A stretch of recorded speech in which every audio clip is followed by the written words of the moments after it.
That there are, in fact, 50 states in the United States, and there were 50 towers in this city. The future Buddha. Now, one thing I wanted to point out too, when he was talking about the way that the gods worked was, to write everything in stone, let the future play out, and then send some back to interpret it. I thought about Moses. I thought about King David. I thought about Elijah when he brought that up, because isn't that somewhat to what we're expecting, right? We have everything set and it's written in stone, written and wrote down. You know what I'm saying? And we know what the future is supposed to be, but we don't comprehend everything because our knowledge was taken away from us. So we're trying to restore it.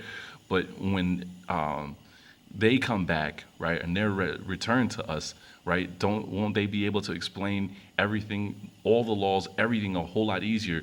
While we're learning this stuff, and it doesn't make an excuse for us not to.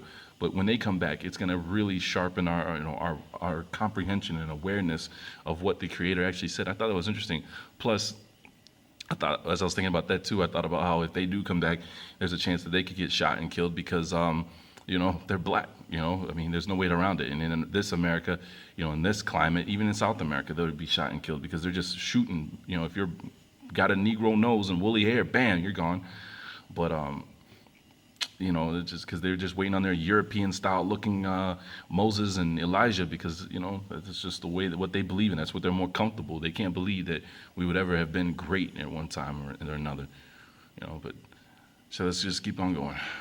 Oh, one thing though, remember he's talking about the United States, where the next Buddha to be born, right? And just like Lex Will pointed out, how the next Emmanuel was born. Was it in Tennessee? He was born, and the government was against his head and everything, but just remember, he's talking about the United States because he flips it to Africa, and after he was just talking about India. So I just thought it was, just trying to keep everything straight. To appear in a tower in the United States on the 7th terrace. There are 7 levels above his head.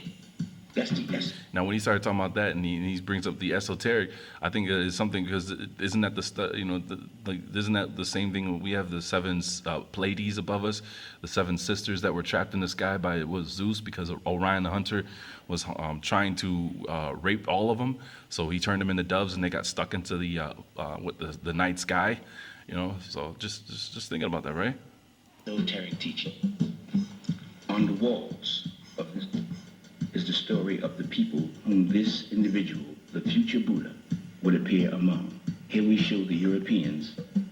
Now wait, listen, that's the key word. He said the future Buddha would appear among these people that are painted on the walls. Now how is he going to throw Africa if he just said that the future Buddha was going to be born in the Americas among the 50 states? See? Coming into Africa, we see they have weapons on their shoulders. This is on the walls in this city. We see the African. And I believe this is Mexico. I believe that this is going on in Mexico and in the Americas. That's where this is at. Not Africa like he was saying, but I believe it's actually the other way around. Going to meet the European on the field of battle. We see the African with his elephants and his weapons. And don't let that fool you with the elephants, because as I was saying, I believe this is Mexico. When I was reading, when I got my when I got my Apocrypha, I was reading through it for the first time, right? And where this stuff goes on in the Maccabean stories, it says there was elephants there, right? So I took some time out to see what the National Geographic and other just that kind of websites, what they had to say about elephants in the Americas. And in Mexico, specifically Mexico, they have dug up elephant bones, not mammoths, but specifically in elephants. And in the Black Belt regions of America, I believe it was in the early 90s, they dug up elephant bones and elephant teeth there in the Black Belt region, where it's supposed to only be slaves, right? And which we know that's just code for Indians, which have been put on their own reservations, and instead of reservations we call them ranches and stuff like that, or plantations. Reservations to plantations, get it? But yeah, look, when they start talking about the elephant, I'm telling you, don't get fooled and think it's just Africa, because if we just take some time to research, they're here. In Africa, they're protected. Here, they weren't. When you learn about the human slaves, zoos, you hear about the Persians taking not just the people, but animals to all other parts of the world to just show them off. So Jones just got up on one thing here. Ready? Of war, going to meet the aggressor coming into his country. Here we see the two armies clashing on one single panel on the southern wall at the temple of the Balaam. Now you hear that? The temple of Balaam. Now that's where I really wanted to get to, because I found the temple of Balaam, but it's not in Africa. I found one here in Mexico.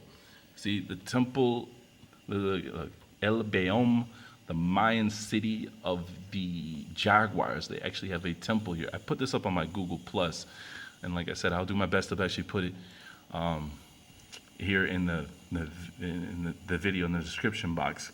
But yeah, I got it's right here too, and I thought that was interesting because this guy's name Balaam, right?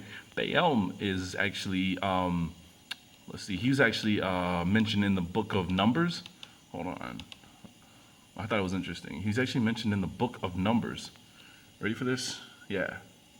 Book of Numbers, he got brought up. And I thought it was because, look, I actually thought this was weird because as I was reading through the book of Numbers, because Lex is always telling us, read, right?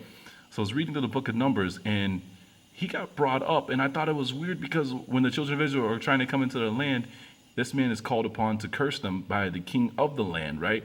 And he wouldn't do it. He was told to curse him 3 times. He wouldn't do it. He actually ends up blessing him 3 times instead of cursing him.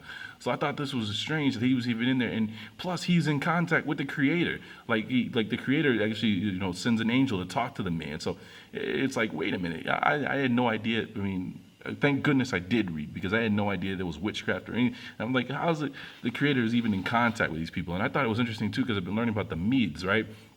The Medes is where we get the word medicine and Mediterranean and things like that from. That check this out, when a king couldn't defeat his enemy through warfare, right? He called upon a Medes, right? He would go to the Medes and address them and ask the favor of them, and the Medes would tell him, "We'll do this and do that, and we'll grant you this," because the Medes were so in depth with their witchcraft, and their power that they had tapped into, that they could kill you or take down a kingdom without ever leaving their land. So I thought that was pretty interesting, right? That was going on. So I like I said, I would have never even known this if I never would have listened and actually read the Bible for myself, instead of acting like, oh man, I know what's in there.